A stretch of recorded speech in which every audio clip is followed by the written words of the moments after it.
रखा है। फार्मास्यूटिकल मतलब दवाई, दवाई जो आप प्रिस्क्राइब करते हैं कि भाई मरीज को ये दवाई खाना है, उसको भी गैर जरूरी कर दिया है, क्योंकि वह अब सारे अस्पताल को और फर्टिलाइजर को प्राइवेट हाथ में सेंट्रल गवर्नमेंट देना चाह रही है। हमको बताइए आम आदमी का कैसे भला होगा, हमारे किसान का कैसे भला होगा।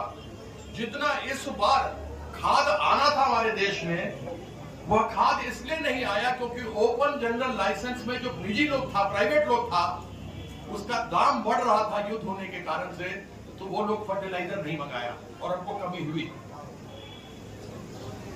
उसी प्रकार से दवाई, केंद्र सरकार लोन लाइसेंस देता है, यानी कोई बड़ा कंपनी है वो किस तरीके से रिसर्च एंड डेवलपमेंट करेगा।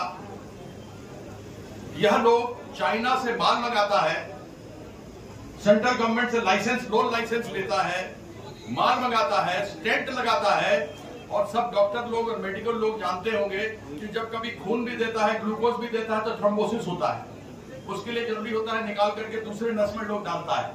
आप सोचिए जब हार्ट में स्टेंट लगाता है, थ्रोम्बोसिस तो किसी को पता नहीं लगता और लोग मर जाता है। यह नकली स्टेंट सेंट्रल गवर्नमेंट अपनी तरफ से लोगों को लाइसेंस दे रहा है और हजारों का हजार लोग मर रहा है। इसके रोक के लिए हमको जो दीदी दायित्व दी है, हम उसके लिए लड़ाई लड़ रहे हैं।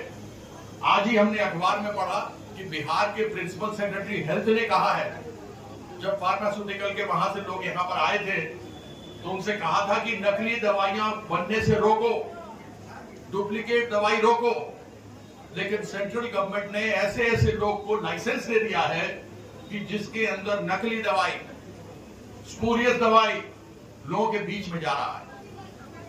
अगर नकली दवाई खाइएगा तो असर आप पर होगा नहीं, आपका तबीयत और खराब होता चला जाएगा, आपको मालूम नहीं लगेगा, और उसके बाद फिर अस्पताल को जाकर लोग कहते हैं कि आपने क्या दवाई दिया, हमारा व्यक्ति मर गया, कोई आपका दवाई देने के बाद भी नहीं खाया।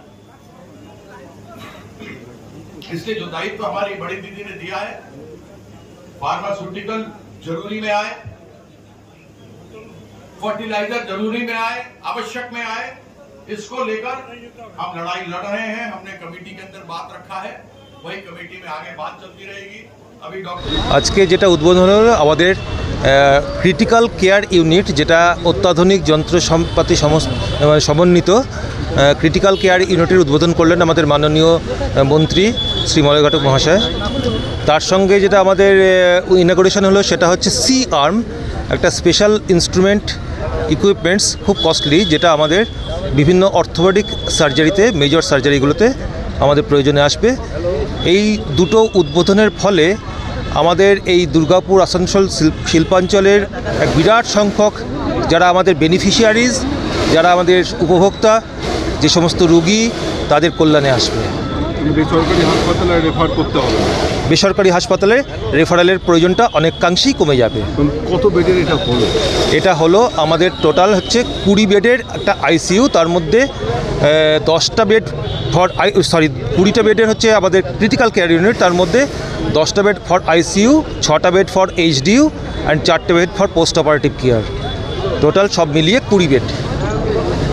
এইটার জন্য যে ডাক্তার প্রয়োজন, সেই আমাদের খুব সম্প্রতি আমাদের ক্রিটিক্যাল কেয়ার স্পেশালিস্ট এবং পালমোনোলজিস্ট জয়েন করেছেন। তিনি তার নেতৃত্বে আমাদের যে টিম অফ ডক্টরস এটা দায়িত্বে থাকবেন। Doctor Dipanjan Bakshi, superintendent ESA hospital Durgapur.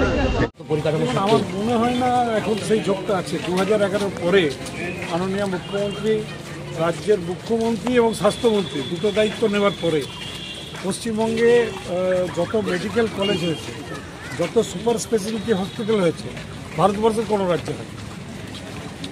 এত বেড বেড়েছে, মানুষের পরিষেবা বেড়েছে, এবং সবথেকে বড় কথা পুরোটা বিনা পয়সায়।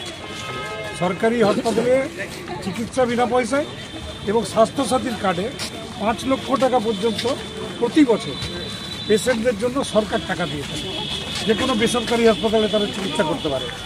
এখানেই তো দুর্গাপুরে অনেক দামি হাসপাতাল আছে, সেখানে দেখবেন স্বাস্থ্যসাথীতে অনেক গরিব মানুষ মাথা উঁচু করে চিকিৎসা করছে এবং তারা চিকিৎসা পাচ্ছেন, সুস্থ হয়ে বাড়িও ফিরছে।